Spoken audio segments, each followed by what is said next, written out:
लेकिन क्या आप मानते हैं कि ये जो इनका चरित्र है, ये जिस तरीके से पेश आते हैं, तो हम नहीं कहते कि आप बिल्कुल गिर जाइए, लेकिन कुछ तो जवाब देना ही पड़ेगा ना। अब ये जो मसला मामला, हर बार वही दहशत होती है, फिर वो कुछ ना कुछ वो निकालते हैं कि देश का ध्यान बटे कुछ। और वो अभी जो कह रहे थे प्राचा साहब कि कोर्ट कचहरी में उलझे रहे, उनको जाना पड़े, खड़े होना पड़े, सब पर आपकी टिप्पणी अजय सर। देखिए, मैं ये समझता हूं कि जो नीति रही है कांग्रेस की, वो आज से नहीं, देश की आजादी के पहले से एक ही रही है। जो बात अभी पीयूष ने कही, मैं उससे काफी हद तक सहमति व्यक्त करते हुए कहता हूं आगे। या आप ये देखिए, मैं एक छोटे से केस का जिक्र करके करूंगा। उन दिनों जो है खेमका और रॉबर्ट वाड्रा का बड़ा चर्चा चल रही थी। इत्तेफाक से चंडीगढ़ में सेक्टर 19 में ही हम और खेमका, मुझे भी गवर्नमेंट का सीनियर आईएएस का बंगला मिला हुआ था और वो भी हमारे पास ही रहते थे, तो हम लोग रोज ही मिलते थे। खेमका जो कर रहे थे, खेल कर रहे थे, मुझे पता था। बहरहाल सारी चीजों के बाद में मैं तारीख समेत बताता हूं। ये खबर मैंने द संडे गार्डियन में भेजी, तारीख आप देखिए, इसमें अक्टूबर की है, 26 अक्टूबर 2012। जी हाँ। ठीक है, इसमें साफ साफ लिखा है, Khemka's order a publicity stunt, इसमें put Vadra in dock without verifying the facts, registry within a rule, no favour from the government of Haryana, autocratic Khemka violated the rules. Khemka ने ही उल्टे रूल्स को वायलेट किया। मैंने इसमें बताया था कि हरियाणा के 4 जिलों के डीसी से रिपोर्ट ली गई, सारी रिपोर्ट मौजूद थे। वहां पर पिछले 44 साल से वही जो है रैंक का ऑफिसर ही रजिस्ट्री कर रहा था, वही म्यूटेशन कर रहा था, जो कर रहा था उसी ने किया। तो इसमें सबसे बड़ा सवाल था कि जो शख्स इनकी 3.5 एकड़ जमीन की का जो विषय था, वो किसी व्यक्ति से नहीं खरीदी गई थी, वो खरीदी गई थी जिस कंपनी से, वो कंपनी ने किसानों से खरीदी थी।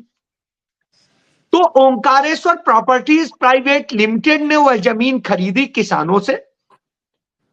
ओंकारेश्वर प्रॉपर्टीज प्राइवेट लिमिटेड से वाड्रा की कंपनी स्काईलाइट हॉस्पिटैलिटी लिमिटेड ने जमीन खरीदी, उसने पेमेंट किया। जिस समय जमीन खरीदी उस समय जमीन डेवलप नहीं थी। दूसरा वाला प्लाट था, वाड्रा सोच रहे थे कि ये हम खरीद लेंगे तो हमारे रोड तक हमें जगह मिल जाएगी, लेकिन उधर की सारी जमीन खरीद ली डीएलएफ ने। अब जब डीएलएफ ने खरीद ली तो रास्ता बंद हो गया, अब इनके पास अप्रोच रोड नहीं रह गई। इन्होंने हरियाणा गवर्नमेंट को चिट्ठी लिखी कि हमें अप्रोच रोड दें। हरियाणा गवर्नमेंट ने कहा हमारे पास कोई ऐसी पॉलिसी नहीं है कि हम आपको अप्रोच रोड दें। वाड्रा को उस समय जवाब हुड्डा सरकार दे रही है, जिस समय केंद्र में भी सरकार है वहां, उसने नहीं दिया। नतीजतन वाड्रा ने अपनी जमीन मजबूरी में बेच दी डीएलएफ को। डीएलएफ ने उसी रेट पर वह जमीन खरीदी जिस रेट पर वह जमीन, उसके बगल की जमीन वहां पर उसने खरीदी थी। स्वाभाविक सी बात है, डीएलएफ बड़ा प्रॉपर्टी का वो काम करता है, डेवलपर है, तो वो किसानों से हर दाम पे खरीदता है, जैसे जो तय होता है। तो यहां पर उसी दाम पे खरीदी जिस दाम पे बगल वाला उसने खेत खरीदा था। तो कोई फेवर नहीं है, रेट वही है। तो वही 10 महीने बाद मजबूरी में स्काईलाइट हॉस्पिटैलिटी लिमिटेड वह जमीन बेच के वहां से चला गया। उसने वहां प्लॉटिंग नहीं की, वहां डेवलपर का काम नहीं किया। अब सवाल कहां खड़ा हुआ? कैग ने, वही विनोद राय, फिर आ जाते हैं वही विनोद राय। विनोद राय ने कहा कि खेमका ने हरियाणा सरकार को नुकसान किया है वित्तीय, कि उसको जो कॉलोनाइज करने का जो फीस होती है वो नहीं पे करी। अब वाड्रा ने जवाब दिया, जब हमने कॉलोनाइज किया ही नहीं हम तो उसके पहले ही जैसी हमने खरीदी थी उस जमीन को समतल किया और हम वैसे ही बेच के चले गए, हमने किया ही नहीं उस पर। तो हमसे नहीं, आप वो तो उनसे लीजिए, और उनसे हरियाणा सरकार ने वसूला डीएलएफ से पूरे का, इसका भी उसका भी, यानी नुकसान नहीं हुआ था। लेकिन आपने क्यों नहीं दिया? अरे भाई, जब हम डेवलप करते तब हम देते, हमने डेवलप ही नहीं किया तो हम दे क्या? ये छोटा सा मामला था। लेकिन साहब दामाद जी जमीन ले गए, तो दामाद जी ने किससे जमीन ली? सरकार से तो ली नहीं, एक प्राइवेट कंपनी से खरीदी, एक प्राइवेट कंपनी को बेच दी। सरकार में जितना रजिस्ट्री का रूल था, सब कुछ था, वो फॉलो किया, म्यूटेशन कराई, सब कुछ कराई। अब आप बताइए, दोष हमें तो तब दीजिए ना जब हमने कहीं गड़बड़ किया। हमारा दोष ये है कि हम गांधी परिवार के दामाद हैं, इसलिए हमें गाली दी जाएगी, कुछ भी कहा जाएगा। ये बात को लेके मैंने कांग्रेस पार्टी के कुछ सीनियर लीडर्स को कहा कि इसको लेके आप लोग क्यों नहीं वो कर रहे हैं, आपके पास तो सारे तथ्य हैं। कहे नहीं, वो असल में गांधी परिवार का नियम है कि वो लोग इस तरह के नहीं करते हैं किसी को कि वो करें। गांधी जी कहते थे एक थप्पड़ मारे तो दूसरा गाल कर दो। मजबूरी तो अजय सर यही तो मैं इसीलिए बता रहा हूं।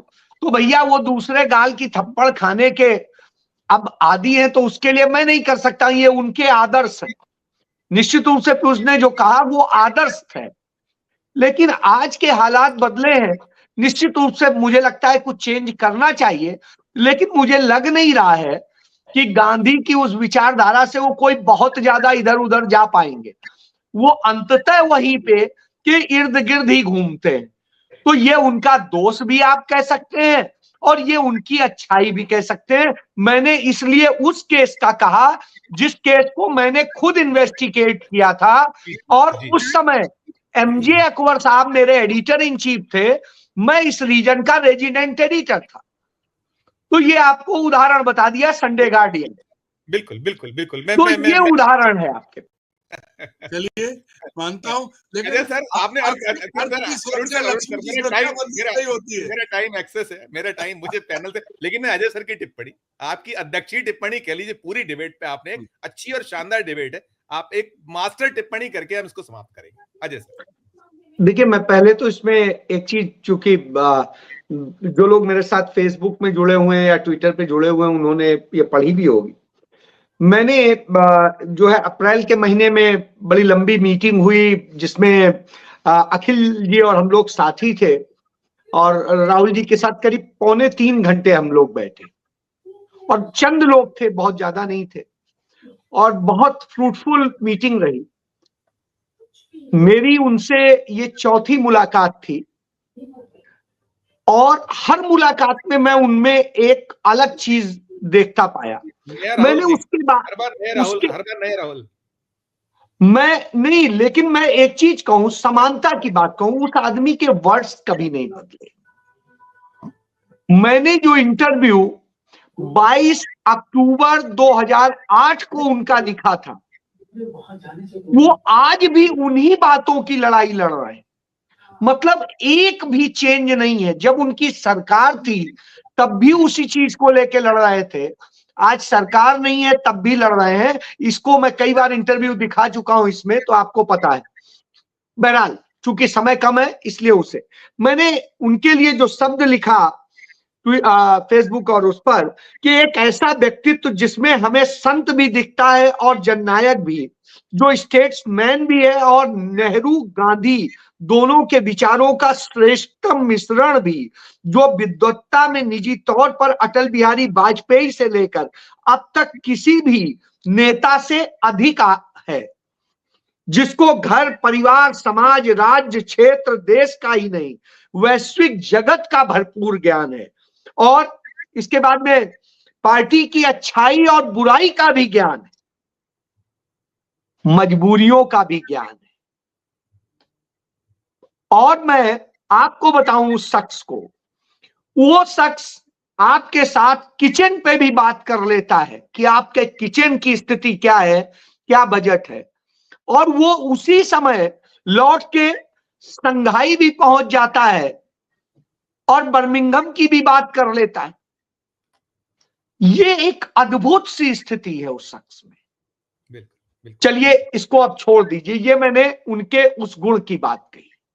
मैं और अखिल भैया, अखिल जी तो बिल्कुल गले दोनों लोग लगे, और मैं तो उस स्थिति में राहुल जी ने मुझसे एक चीज कही, पूछी अखिल जी सामने कि अजय मैं तुम्हारे लिए कुछ करना चाहता। मैंने क्या कहा? मैंने कहा मुझे कुछ नहीं चाहिए, आप बताइए आपके लिए क्या करना है। और मैं ही नहीं, मेरा पूरा परिवार सब आपके लिए कुर्बान है।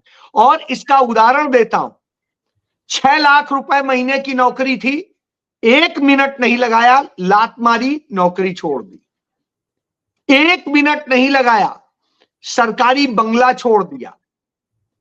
1 मिनट नहीं लगाया, मैंने अपने तमाम उन चीजों को छोड़ दिया और आज बैठा हुआ हूं। नरेंद्र मोदी बर्दाश्त नहीं करता है किसी भी, मैं तो दोस्त रहा हूं उसका, बर्दाश्त नहीं करता है कि कोई व्यक्ति सच बोले। वो आपको आर्थिक, सामाजिक हर तरीके से तोड़ता है, लेकिन फिर भी लड़ने का दम होना चाहिए। और लड़ रहा हूं, सच के साथ लड़ रहा हूं, इतना कह रहा हूं। अब आता हूं राहुल गांधी पे। संक्षिप्त सर। उन दिनों 2020 की बात है, कोविड के समय था। एक एप्लीकेशन सुब्रमण्यम स्वामी ने 2019 में ही दी थी कि राहुल गांधी जो है ब्रिटिश नागरिक, और उस पर वो हो रही थी। इत्तेफाक से दिल्ली के उस समय एडिशनल चीफ जो है chief secretary home and justice थे सत्यगोपाल, तो उस समय आम लोगों का तो निकलना बंद था। तो मैं ऑफिस से निकला, ओखला से, इंडिया न्यूज का उन दिनों में एडिटर इन चीफ था, निकला और निकल के आया तो सत्यगोपाल, मैं और अजय भल्ला तीनों लोग बैठे थे। राहुल गांधी की फाइल रखी हुई थी। मैंने फाइल देखी तो मैंने कहा क्या है इसमें, तो उन्होंने मेरे आगे कर दी। मैंने उसको देखा, मैं नाम कोड कर रहा हूं, आप ये समझिए। और देखने के बाद मैंने कहा तब, तो उन्होंने कहा सब पता करा लिया, इतना प्रेशर है, उन्होंने बताया इतना प्रेशर है ऊपर से, सबसे, कहां से हम बताओ उन्हें ब्रिटिश नागरिक बना दे। सारी ताकत तो लगा दी, फिर भी कह रहे हैं कुछ निकालो, कुछ करो, ऐसा करो कि वो फंसे। तो अब आप सोचिए, मैं ये आपको 2020 में मार्च महीने की बात बता रहा हूं, शायद 27-28 मार्च थी।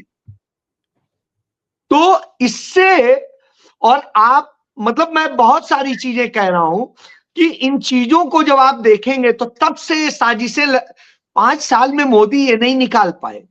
आप सोचिए 11 साल होने आ रहे हैं, नेशनल हेराल्ड केस में कुछ नहीं निकाल पाए हैं, जिसमें कुछ, राहुल गांधी को सजा किसने सुनवाई कि मोदी के सरनेम पर उन्होंने। अब आप सोचिए, करप्शन पे कहीं कुछ नहीं कर पाए, कहीं गड़बड़ी पे नहीं।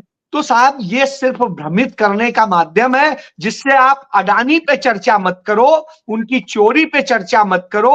आप जो सांप्रदायिक तरीके से जिस तरह सरकार चल रही है उस पर चर्चा मत करो। आप इन्हीं में फंसे रहो और ये उसका लाभ लेते रहे।